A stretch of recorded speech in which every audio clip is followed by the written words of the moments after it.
Welcome to this week's episode of Purrfect Takes. As always, I'm your host, Stephen Patton, joined by my dear friend and co-host, Jake LaQuire. Again, we have another phenomenal guest for you all this week. His name is Anthony Reinhard. He is from the great state of Ohio. He previously has worked and written for the Orange and Brown Report. He is a Cleveland Browns fan, and I think we'll have a lot to add to this discussion about the AFC North. So without further ado, is there anything I missed with introducing you, Anthony? No, that was great. Thank you, Stephen. I'm happy to be on. Awesome. So we'll start going down in the division by how they finished last year. So we'll start with the team that won the division, was in the AFC Championship game, and that's the Baltimore Ravens. So two-time MVP Lamar Jackson is their quarterback. They lost a lot of guys on defense, Jacob, and I think that's where a lot of our concern is kind of rooted about this team. Yeah, for sure. You mentioned the losses on defense. I think the offense is actually going to take a step forward, but those losses are huge. We talk about Mike Macdonald, right? A guy that you and I both think, regardless of offense or defense, was the best play caller, in the league last year. They lose him. They lose a couple of other coaches along the defense. Denard Wilson, who was their secondaries coach, goes to Tennessee, I believe. And then Anthony Weaver, who was the assistant head coach and D-line coach, goes to the Miami Dolphins to call their defense. So a lot of turnover there. And they also lost a lot of players on defense too. So while they might advance under year two of Todd Monken and Lamar Jackson's combination there, I think the defense is going to take a step back from being the top defense in defensive DVOA, one of the top defenses just overall. It's really stifling a lot of teams throughout the regular season, including most of the NFC teams and Shanahan teams that they played. So it's going to be really interesting there. But yeah, I think the defensive turnover is going to be key for them this year. Yeah. I think when it's not just the coaches they lose, and that those were a lot of names, but it's losing guys at all three levels. You let Jadeveon Clowney walk in free agency. You let Patrick Queen walk in free agency. You let Geno Stone walk in free agency. So all of those were key contributors to that number defense last year. When we're looking at DVOA, they were a top 5 defense and a lot of different metrics across the board. And so if the defense takes a step back, is the offense good enough to kind of propel them to where they were last year? And that's my biggest question. Losing a guy like Mike Macdonald is huge. He was a key leader and a schematic genius when it came to stifling some of these Shanahan offenses. And Anthony, do you think this is an opportunity for other teams in the division to kind of take a leg and get above the Ravens this offseason? I would like to think it is, but I think I've just seen this movie too many times where it feels like the Ravens take a step back because they lose guys, but they just have such a good feel for kind of who to let walk and then how to replace them. I feel like they've been doing this thing for years where they'll let a few guys go in free agency or kind of let them age out of their contracts and pick up some comp picks, kind of build up through the draft and have that depth ready. So I just feel like, the Ravens are set up so well. They had a bunch of picks this year again, which I thought they did really well with. Frankly, I thought every team in the AFC North drafted pretty well this year, but particularly in the defensive secondary, I feel like the Ravens did a good job kind of picking up a couple of corners there, TJ Tampa and Nate Wiggins. I think that'll kind of help them in terms of gaining back some of those losses they had. And I think even some of the guys they lost, like Geno Stone, they lost this offseason to the Bengals, I think. He wasn't even, expected to be a starter last year, had an awesome season for them, but, they still seem to have a lot of depth, particularly in the secondary. Yeah, no, they replenished the secondary.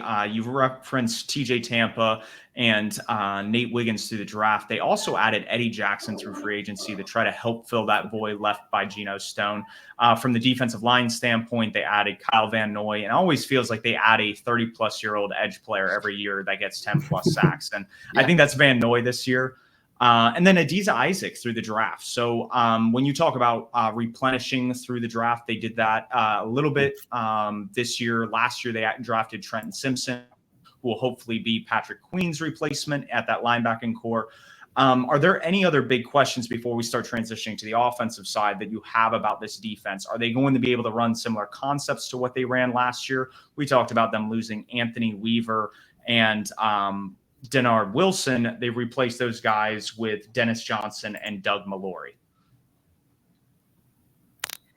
Yeah, I think on the edge, they're obviously a little weaker than they were last year, but I still love that, kind of trio that they have inside of Madubuike, Pierce, and Travis Jones, who I believe is going into his third year. So, I think they have such a solid group inside that maybe they can pick up, some of what they lost on the outside of the defensive line, and also obviously have Roquan Smith in the middle. So it kind of, hopefully gives them the ability to branch out as they're, stopping teams up the middle. Yeah, I agree. They still have that spine intact, which is kind of the buzzword for the Ravens style defense over the past couple of seasons with Mike McDonald, with Madubuike, Roquan Smith, and Kyle Hamilton. So I think that they're going to be able to keep a lot of the stuff similar. It's just like, what wrinkles can the new defensive play callers throw in that McDonald was so successful at doing the past couple of years? Yeah.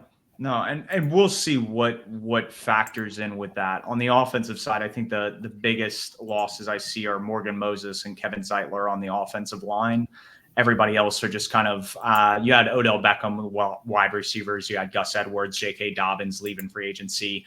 But those holes aren't as concerning to me.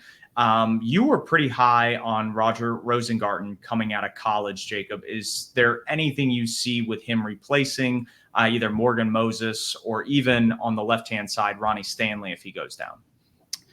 I was high on him, but I was a little surprised to see him go as high as he did. I think he went like 60, 62, 63, like right at the end of the second round there. But yeah, I think he's going to be able to play guard pretty early.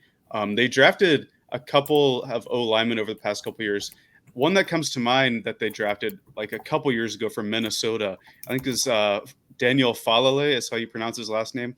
He's just like a mammoth O-line prospect, and I think he's going to get a lot of playing time this year. But I think they, on offense, they've established like a good rapport last offseason with Monken, and it kind of took some time for it to work out. Obviously, his play calling in the AFC Championship left stuff to be desired, but I think they brought a lot in over the course of these past 2 years and to accentuate, what they want to do. And I think no addition is bigger than that of Derrick Henry, right? We're going to see some of the nastiest zone reads, some of the nastiest RPOs maybe ever with Lamar Jackson and Derrick Henry this year. And that's something I'm looking forward to. If Monken can take another step in his play calling, if Zay Flowers can improve from a pretty promising rookie year with some ups and some downs, if they can get something from Rashad Bateman, who they always seem to sing his praises in the offseason. So hopefully he can really turn up and fulfill his first round potential this year. I think the sky's the limit for them on offense, because we look at this team and we're like, oh, they were an amazing defense last year.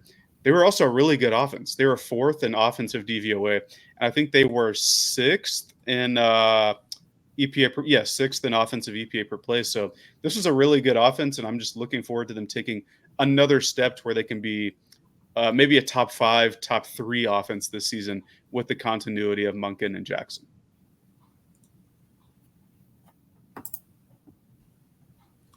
So yeah, I love the addition of Derrick Henry. I think the development of Zay Flowers is going to be huge in that wide receiver room, regardless if Rashad Bateman can stay healthy.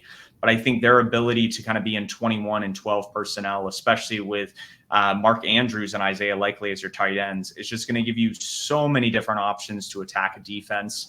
And it's going to keep a lot of these defensive coordinators on their toes and up late at night trying to figure out how to stop this really three-headed monster, because you're going to have a lot of different read option looks where Lamar Jackson can keep it and he hits the outside, or Derrick Henry's coming rumbling down the middle. So it's definitely a lot of cool facets they now have.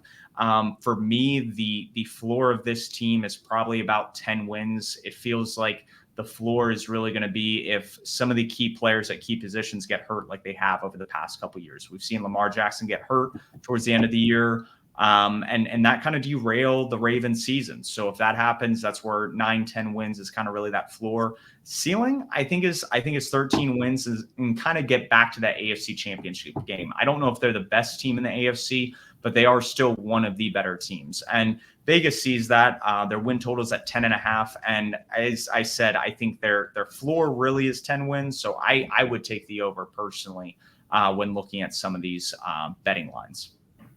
Yeah, I think I'm a little more bearish on the Ravens than most people, but I think it's so hard to bet against them, so I probably wouldn't pick a side. I think one area of the Ravens Ravens offense that I would be concerned about going into this year is kind of what they're doing at receiver. Obviously, no Odell Beckham next year. They're kind of going into it with Bateman as their second best guy, who was a first round pick but hasn't shown a ton in his what is he going into his fourth year now. Has had some serious injury troubles. Obviously the Ravens signed him to a little contract extension, so they see some future with him, but considering that they had lost Mark Andrews for half the season last year and didn't really did they draft a receiver? I'm trying to remember. They drafted Devontae Walker out of Chapel Hill, but not a guy I would write home about.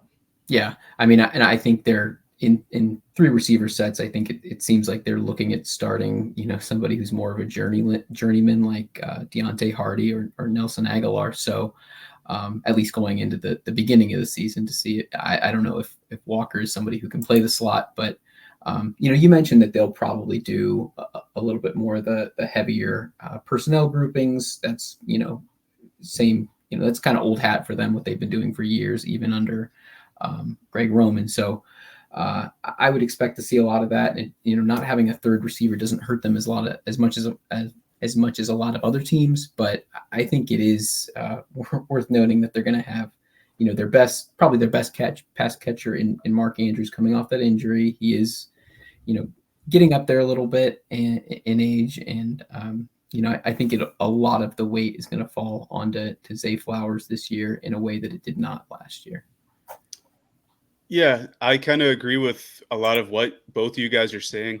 I think the offense, I don't want to say lack of depth with the receiving core because it is what it is, but I think we've seen them be more multiple in terms of tight end production or running production over the past couple of years. So I personally am not super concerned there.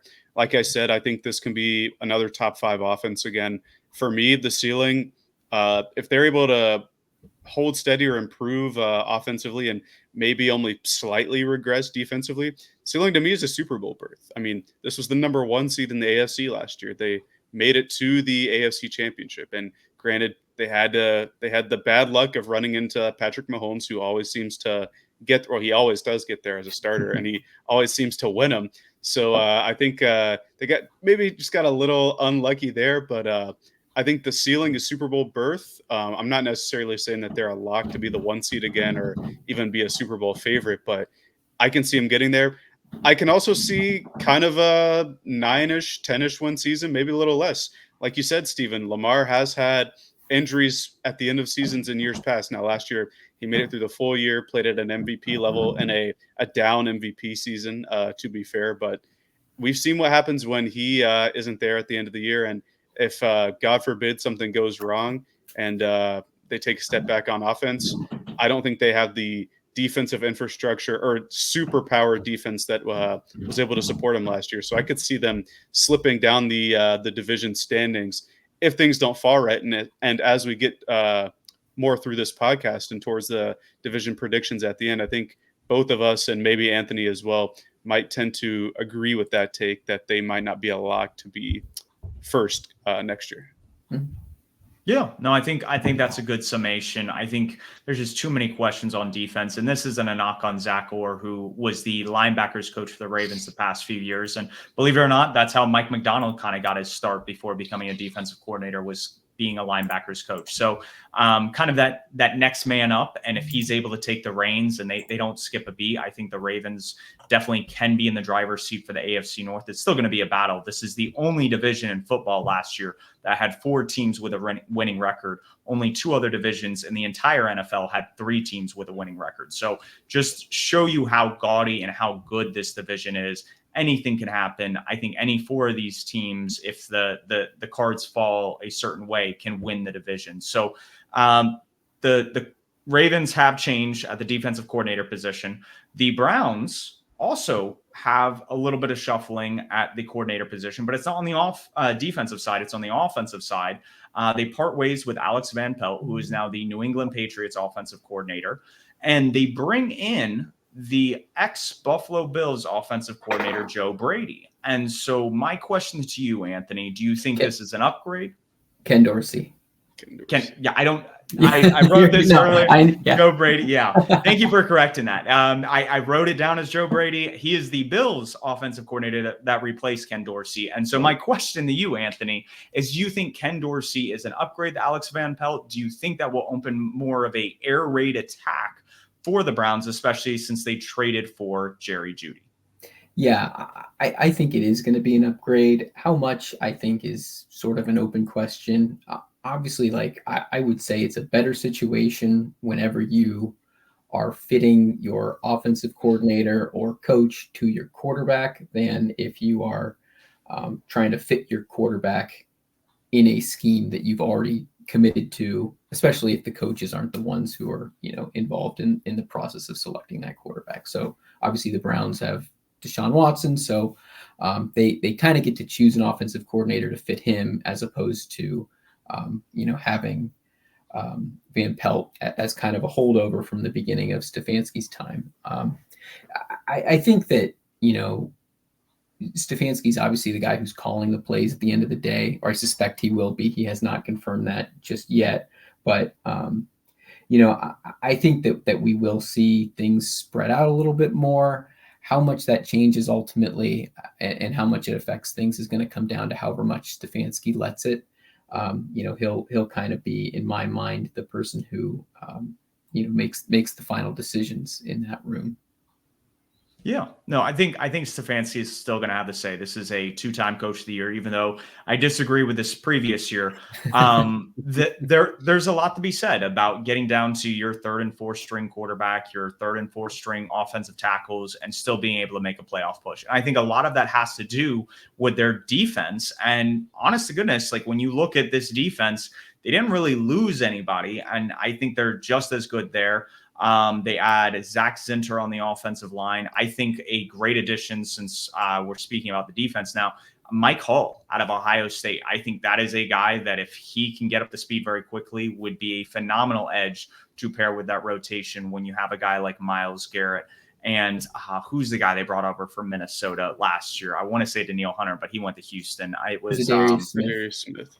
There we go, Zadarius Smith. And then it was Dalvin Tomlinson as defensive tackle. So it seems like you guys have shored up the defensive line. You keep adding to those riches, and you're just going to be able to get after the quarterback with that defense under Jim Schwartz.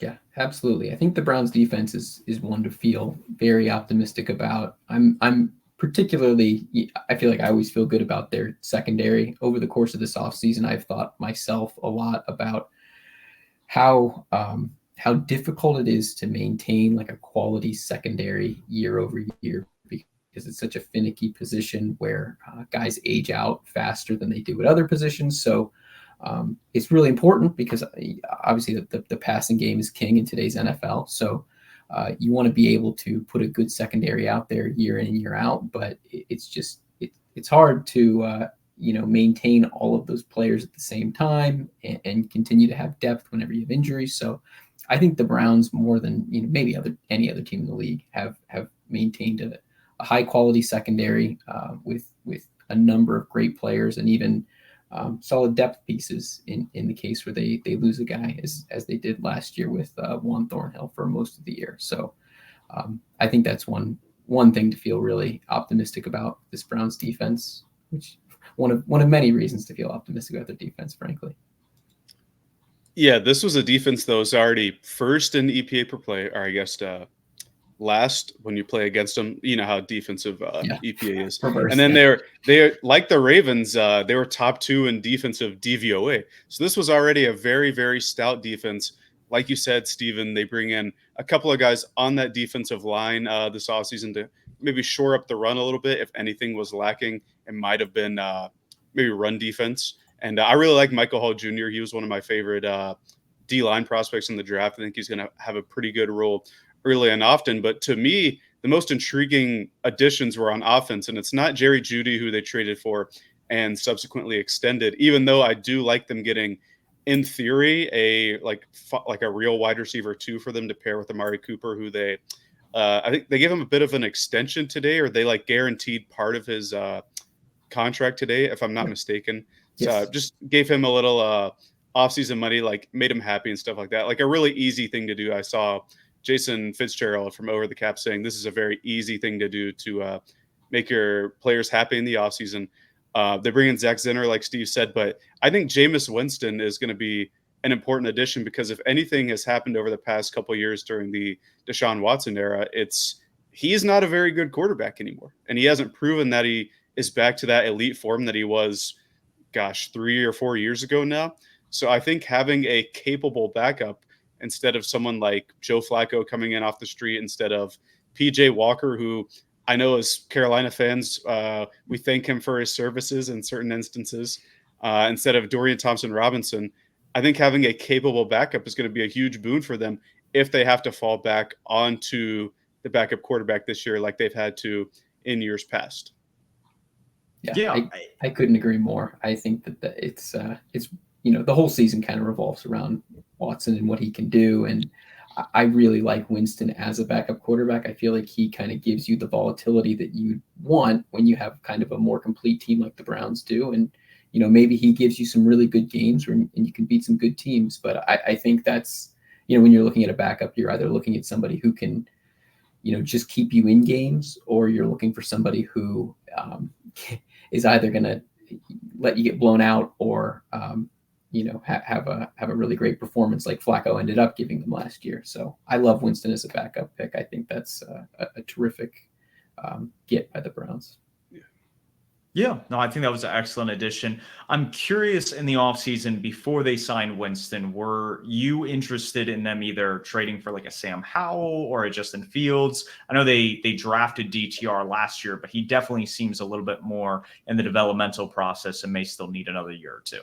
Yeah, I think the fact that they went out and got Flacco last year tells you quite a bit about where they are with DTR. I think my expectation whenever, the Watson injury turned out to be a little more serious than they had initially let on was that it would be a great time for them to develop DTR, who they spent a draft pick on. So you don't want to give those guys up, and you want to give them an opportunity to kind of develop. And obviously, like they see him as at the time, saw him as kind of a long-term backup. So the fact that they went out and got someone off the street, Flacco in particular, who did not have like a sterling record in the last 5 years where he was either a backup or was playing pretty poorly, I think tells you a little bit of how they felt about him last year. Maybe that changes this year. But, ultimately, they go out and get Winston. So it feels like kind of a vote against him in terms of where they see him development wise. So I was a little surprised. I thought maybe they would have a little more faith in DTR going into next year, but I think it's still a very solid move.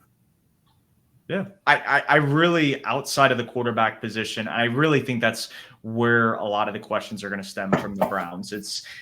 That is their biggest question. And does Deshaun Watson take a step, or do they need to rely on a guy like Jameis Winston and go the backup route like they did last year? And maybe they're able to make it work. I think their floor is 8, probably 9 wins. This defense is just too good. You're going to have Nick Chubb back at some point this year. You have David Njoku. You have Amari Cooper. You have Elijah Moore. You have Jerry Jeudy. You have a phenomenal offensive line that's healthy again. Everything seems to be breaking right. It's just that question of, can the quarterback do it? He's signed to this big mega deal that was fully guaranteed. It's something we had never seen and still have yet to see in the quarterback contract market. So I would say the ceiling for me, because I think we know what we have with Watson and Winston, would be like 11, 12 wins with, again, a round push. When you start playing teams with Patrick Mahomes, Josh Allen, Lamar Jackson, that's where I get a little skeptical of, can you guys get in a shootout? And we did see Watson and Lamar go toe-to-toe at M&T Stadium last year before Watson got hurt. So I think it's definitely possible. It's just something I wouldn't bet on.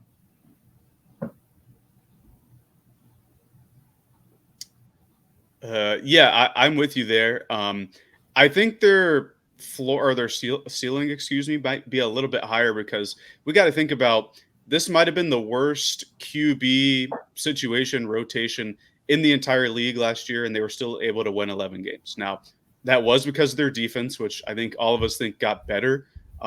Defense is volatile, but I think if you have a stable front and secondary, like Anthony was talking about, along with a pretty solid defensive coordinator in Jim Schwartz, I think you can expect some stability there.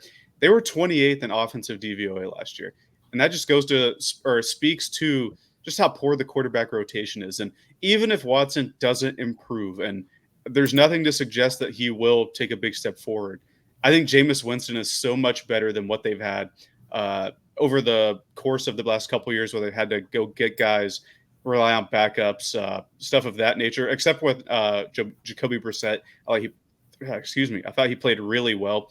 But I think the offense is only going to improve with Winston, with Ken Dorsey. So I really could see this team winning 11, 12 wins and maybe competing in the playoffs.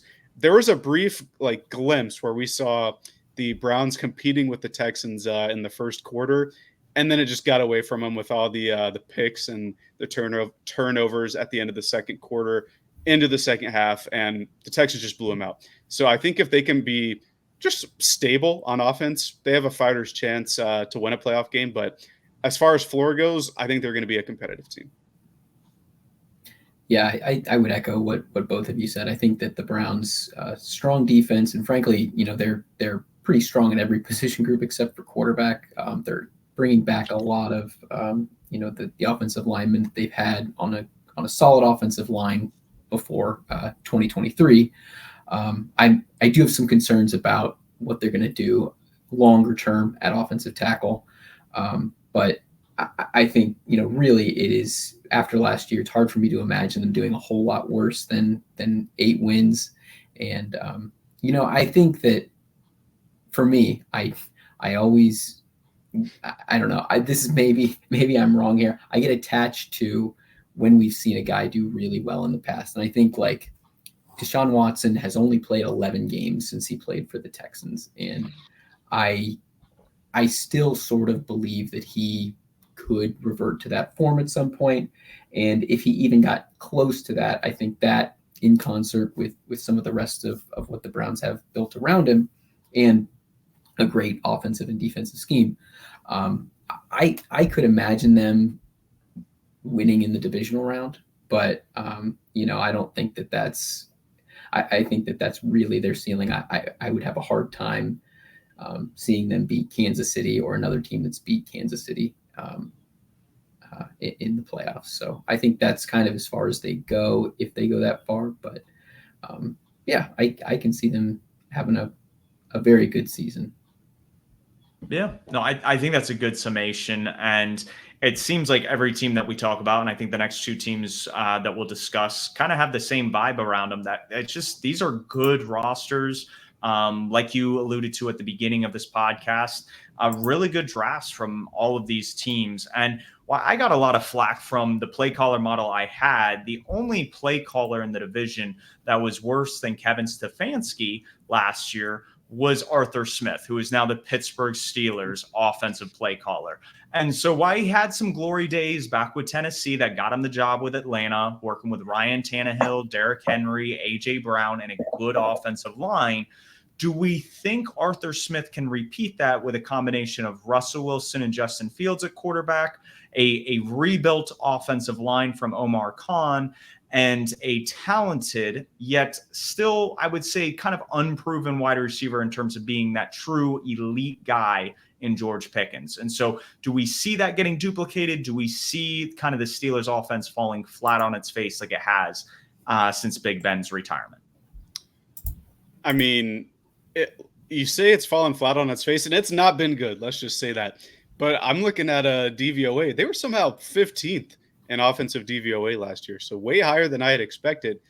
But they are losing, I would say, their best receiver in Deontay Johnson. Shout out Dan Morgan for making that trade possible. But there is some stuff to be optimistic about. The offensive line that you mentioned, I think Omar Khan has done a brilliant job over the past 2 years rebuilding that line. That line was pretty putrid a couple years ago. But I think it's a strength of their offense now. They have both Najee Harris and Jalen Warren, who I think is a really, really good he's listed as the backup running back, but I think he's going to Tony Pollard Najee Harris pretty soon here. I just don't like the rest of the skill position players as much as a unit. They have some I don't want to say stars, but some really good players in Freiermuth and Pickens, like you mentioned. To me, it's going to come down to, can Arthur Smith work with Russ, who I expect to be the starter week 1? Can he meld his scheme to fit Russ more? Because what did we see from Arthur Smith in Tennessee and Atlanta? Didn't he like to utilize the middle of the field quite a bit? Russ doesn't throw over the middle of the field. I don't know if he can't or he's scared to. I don't know what it is. He just doesn't do it. And I don't think they have the personnel necessarily have the personnel in order to work the middle of the field super well. So I'm curious to see how Arthur Smith is going to adapt what he knows to his quarterback skill set. Yeah, I'm curious how this season's going to go for the Steelers with Arthur Smith. The Steelers, I think, made a few moves that I really liked. Convincing Russell Wilson to come to Pittsburgh is really a huge win for them in my mind, just because it gives them I know he's had some bad seasons, but it gives them somebody who's been good before, and it's at literally no cost, as they only have to pay him the veteran minimum, and he gets all of the money that the Broncos were set to pay him. So it's truly a can't lose situation for the Steelers in terms of getting him, and obviously they get Justin Fields in case things don't work out with Wilson. So I'm curious to see if Smith, when he goes back to a coordinator role, can kind of figure out some of what made it work for him in Tennessee. I think the personnel, to your point, Jacob, is going to be less than what he's working with there, particularly on the offensive line. The Steelers have spent first-round picks in the last 2 years on tackles. I'm guessing they're going to probably try to start both of those guys this year. Spent a lot of money, or used a lot of they're planning on starting at least a couple free agents on the interior line. So it's going to be a totally revamped offensive line for them coming into next year. I'm also, I think, even more than the Ravens, really concerned about the Steelers' wide receiver depth. I think they really do not have much outside of Pickens.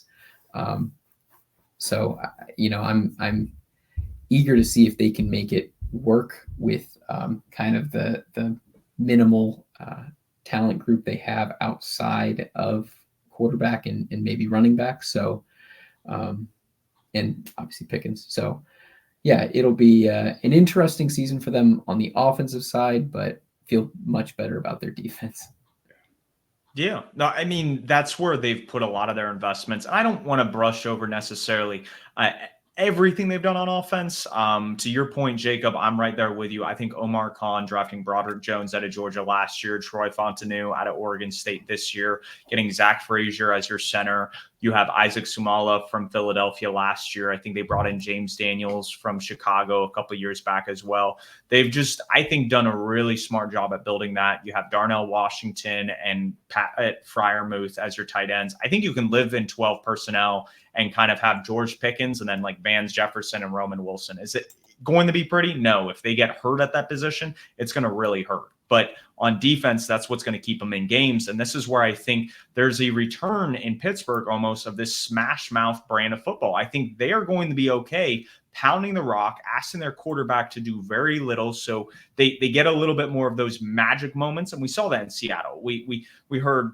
all the time when he was in Seattle, like, let Russ cook. And it was almost like Pete Carroll and the offense knew that, hey, all this magic and dancing he does behind a line of scrimmage will more than likely, if we ask him to do more of it, is going to lead to bad plays. Where if it's like, hey, if we just ask him to do this on occasion, he's going to make magic work on those plays when we need him to, on those key pivotal downs and situations. So because of who they have on defense, I think that's what's going to allow them. And I think it starts up front. Highsmith, TJ Watt. They've drafted some interior defensive line guys over the past couple of years, and they just dominate the trenches. And I think that is really going to be how they stay in games throughout the season. Yeah, and I think they've invested in the next two levels a lot this offseason as well. Obviously, getting Patrick Queen, stealing him from the Ravens is going to be big. They draft Peyton Wilson, who had all the talent in the world, but I don't think he has an ACL in his left knee. I think that was reported on draft night. So if he can stay healthy, that's going to be a big boon for them there. And then they added Dante Jackson from Carolina in the Deontay Johnson trade. So they've invested a bit on the back end there to help support that front. I think with Joey Porter Jr. hopefully taking another step in his sophomore season, they're going to have quite a few pieces along the defense that they're going to be able to move around, maneuver, and use to their advantage. I think Porter and Minkah Fitzpatrick is going to be a really, really strong pairing in the back, like on the back half of the defense there. Really excited to see how that works. And you didn't mention Larry Ogunjobi, both him and Alex Highsmith, the Charlotte guys. So had to give him the shout out there. But like you're saying, the front is disgusting. And as long as they're all healthy, as long as TJ Watt's healthy, they're just going to dominate. What did he have? How many sacks did he have last year? Like 17 and a half or something like that. Yeah, close something to 19. Crazy. It was something. Yeah, maybe ridiculous. 18 and a half. Yeah, as long as he's healthy, Alex Highsmith keeps playing like he's playing, I have no worries about their defensive front. This was a defense that was 6th in defensive DVOA last year. This is a strong division for defenses outside of the last team that we have to talk about. But I think they fortified their defense, and I think they're doing the right things on the offensive line, not necessarily the offense as a whole. Yeah, definitely. I think that the Steelers' obvious strength is their front 6 or front 7.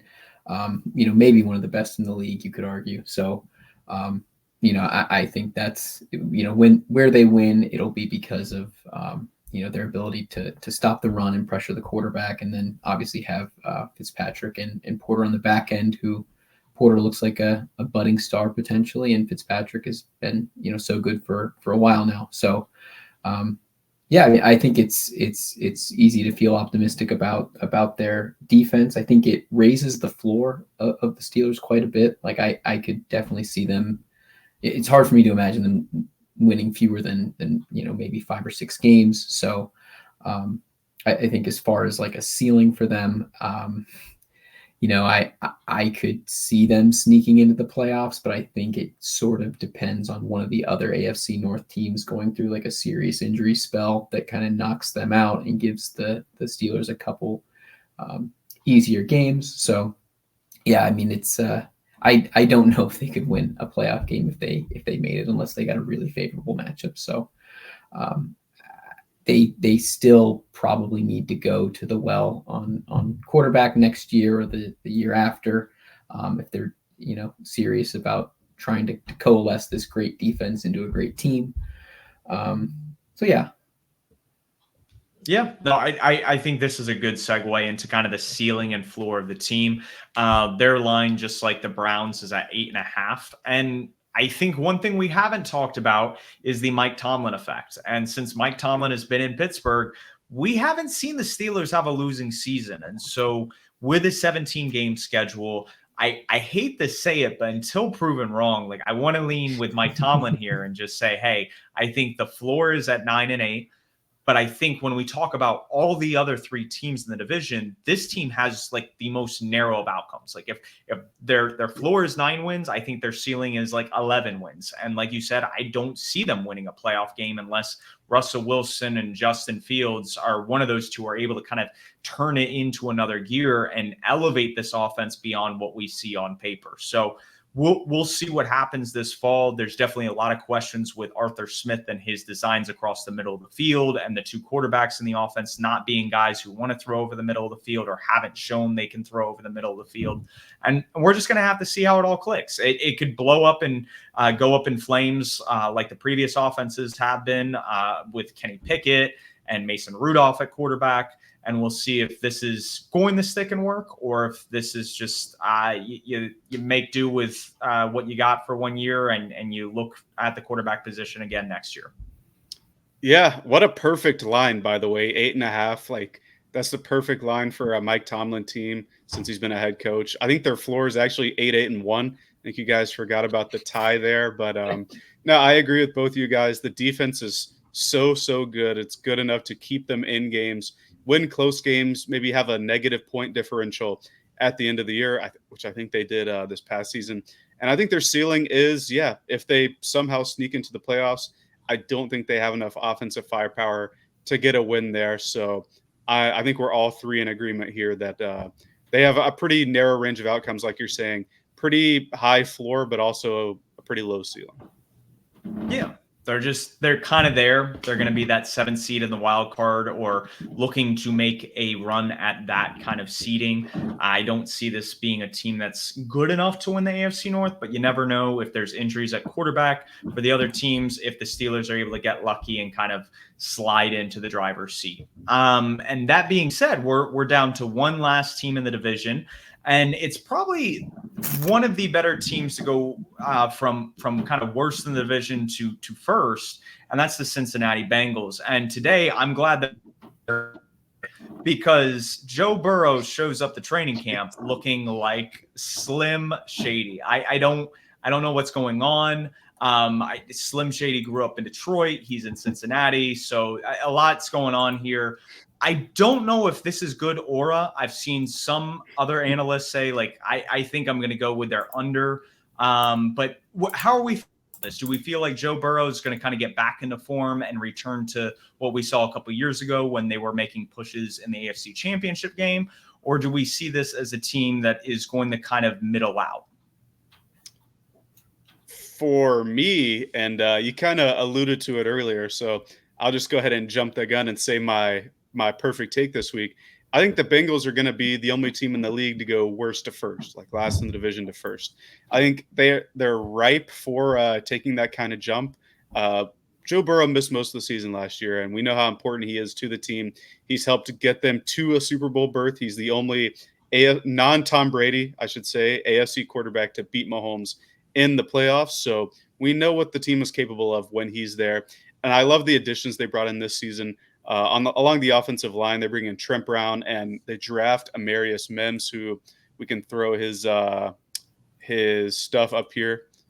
It's really underexperienced, we can say. Only 8 starts in his collegiate career. Just a really, really good player, super traitsy guy. And he doesn't have to start right away, right? He can play behind Orlando Brown. He can play behind Trent Brown.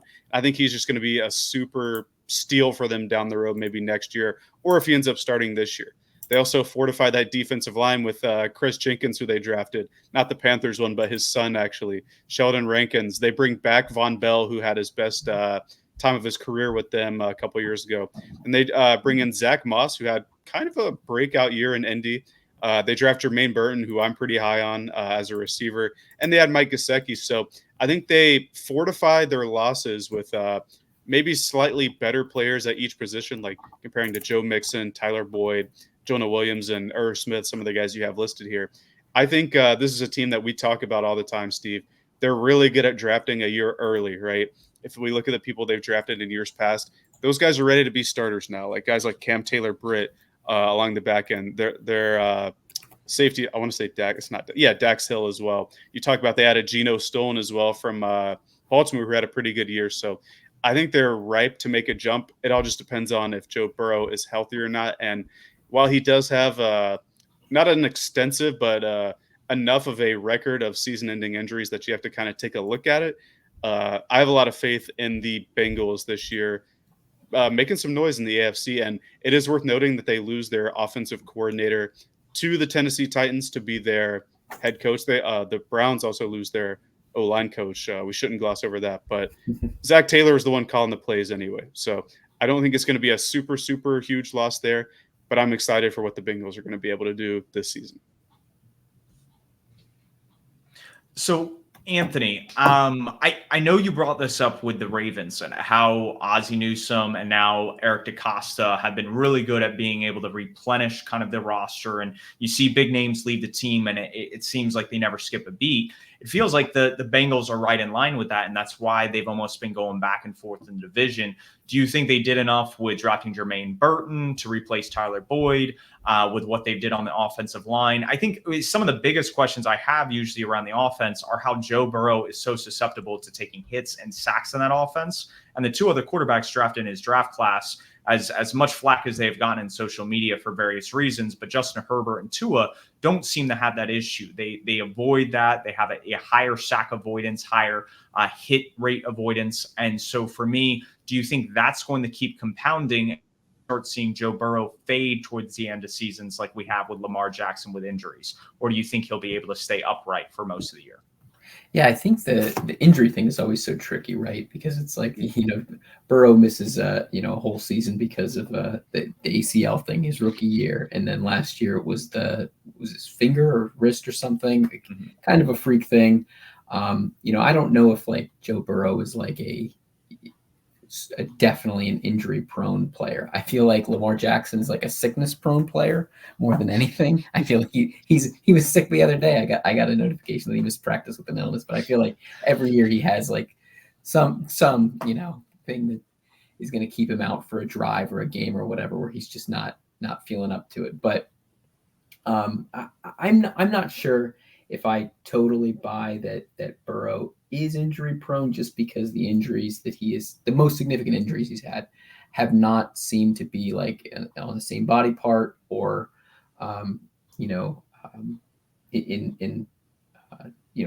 coming from the same type of action.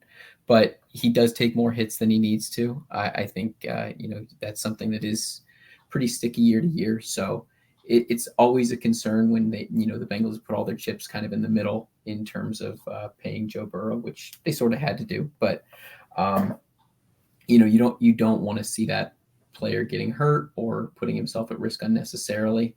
So I would say, getting back to kind of what you were mentioning before with kind of the Ravens' ability to just kind of recycle their players, I question whether the Bengals will be able to cash in the same way on their little run of drafting Burrow and Higgins, and then the next year drafting Chase, where it seems like they hit the jackpot in terms of building a long-term successful offense.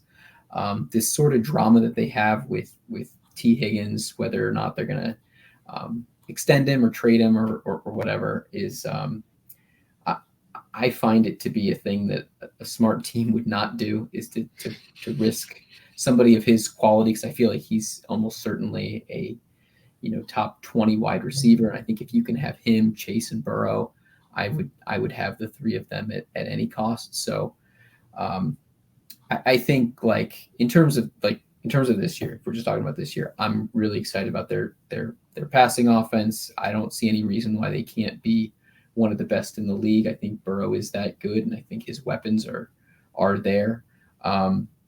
But after this year, which I think would be the time where you'd want to try to solicit a T. Higgins trade, I question whether or not their ownership is willing to spend the money that they need and kind of push cap into future years in a way that's going to allow them to hold on to their stars longer term, as opposed to just kind of churning through the same guys and putting their team in position to make the playoffs and maybe not make a whole lot of noise after that.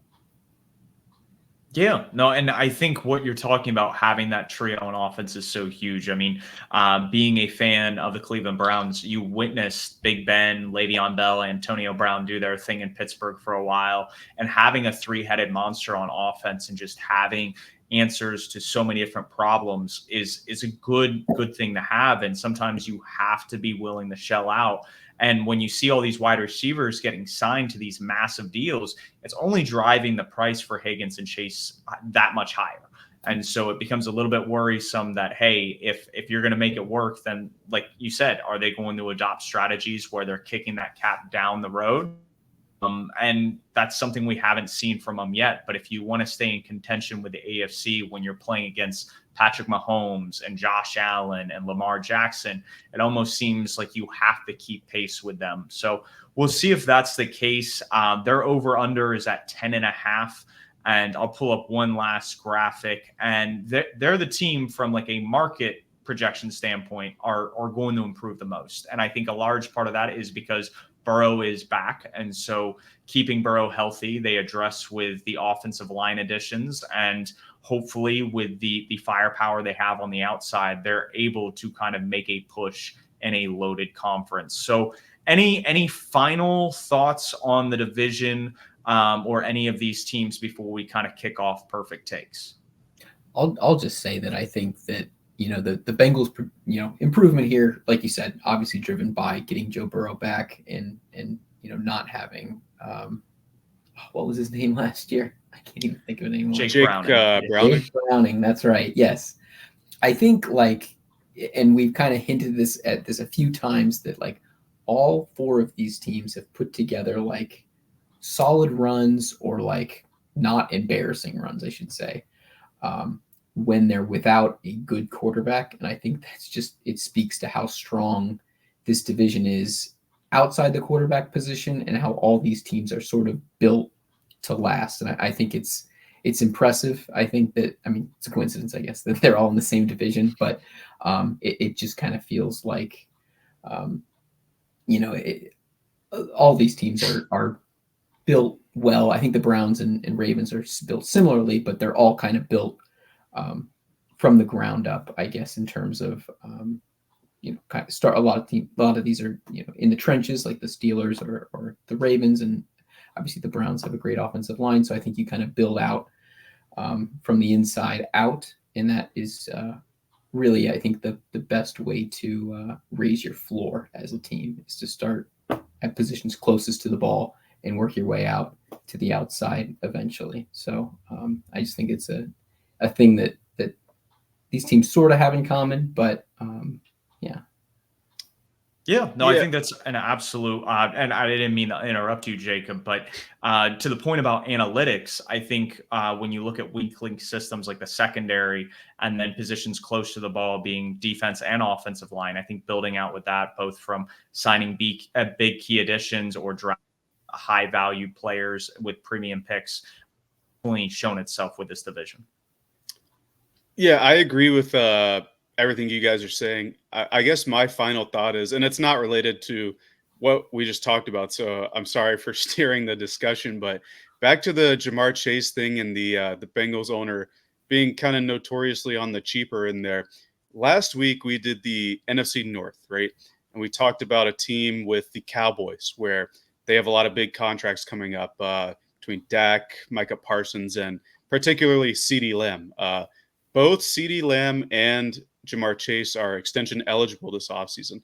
And it makes me wonder at the top when you have that player that's so important to your offense, and you already have a guy in Justin Jefferson who has set the market so high that if you extend him now, you're not going to have to reach that $35 million mark. Whereas next year, you're certainly going to have to reach it because other people are going to get extended and it's going to keep pushing it up.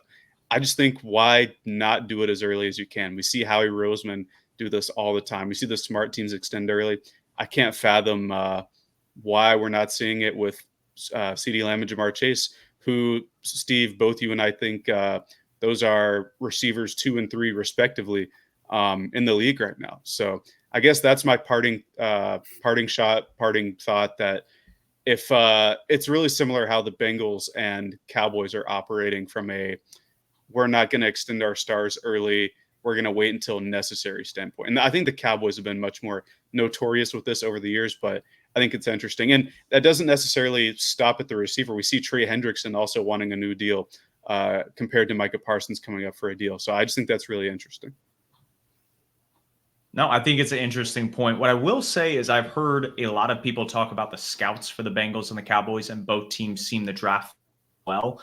They do their due diligence through the draft. But when it comes to making these almost smart, savvy extensions, because they aren't a team that likes spending a lot of money, they're almost risk averse in that sense, and they aren't willing to take on some of those initiatives and the associated risk with paying a guy early.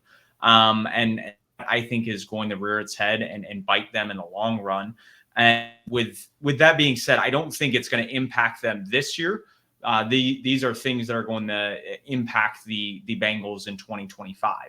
If they're in the playoffs, they're in a deep playoff run and they don't make it there, that it's like, okay, how are we going to run it back? And you realize that, oh, we don't have the money to run it back. And then you're left kind of scratching your head and going, okay, well, we'll hope for a high right tail outcome in that scenario. So going into 2024, though, my perfect take, since we are wrapping up with the AFC North this week, is I think they do exactly what they did last year. And I don't think there is a team with a losing record in this division. It is just too darn good.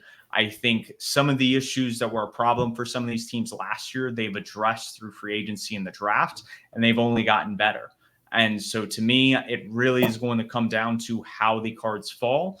Having a couple breaks in the schedule, being a long season, can really make or break being at the top of the division or being towards the bottom of the division, and that will obviously impact playoff seeding. Yeah, I think this is a division more than any it's gonna matter what your division record is, right? Like I agree with you. I can see all four of these teams having winning records, and it might come down to some tiebreakers. Like, are you 4-2 in the division or 2-4? And is that going to matter for playoff seeding? I think that there are a lot of implications with that. We mentioned my take earlier. I think Bengals are going worst to first. Really high on them. I'm a big Joe Burrow fan. He led me to a fantasy football championship a couple years ago, so got to shout him out there. But yeah, I think the Bengals have all the right stuff in place for them to be good. This year, it's just like we're talking about in future years, are they going to suffer having to pay Jamar Chase more because they didn't extend him early? But this year, I'm locked in on the Bengals. Yeah, my perfect take is going to be similar to Steven's. I think that the AFC North is going to repeat this year next year as the only division that has 3 playoff teams. I think the Steelers probably don't make it, but I think the Browns, Ravens, and Bengals, all 3 make the playoffs this year. Whether they'll all have winning records, I don't know, but I could certainly see it. I think that this is, maybe the highest floor of any division in football for sure. So, yeah, I could definitely see that happening. Yeah, no, I think you can argue that this is probably the most, or if not one of the most talented divisions in football. We are blessed with having talent not only on the offensive side, but the defensive side. And it's going to be a slugfest. I'm looking forward to it. I could definitely see the seedings going back and forth throughout the entirety of the season. And just before we hop off, I want to give a huge shout out to Anthony Reinhard. When I first started getting the NFL analytics, he was a guy that I wanted to model my visuals after. I mean, his visuals, whether they're cap related or statistics related or just second to none, you can find him on Twitter at Reinhard NFL. And again, some of the best work out there in the space. Is there anywhere else where people can find your work? Just on X/Twitter. So yeah, I appreciate you both having me on. It's been a good time talking about the AFC North. I think it's going to be an interesting season for all 4 of these teams. So I think we wrapped it up pretty good here. Yeah, no, we did. We will catch you all next week. We have Tage Seth breaking down the NFC North with us. And until then, we'll catch you guys.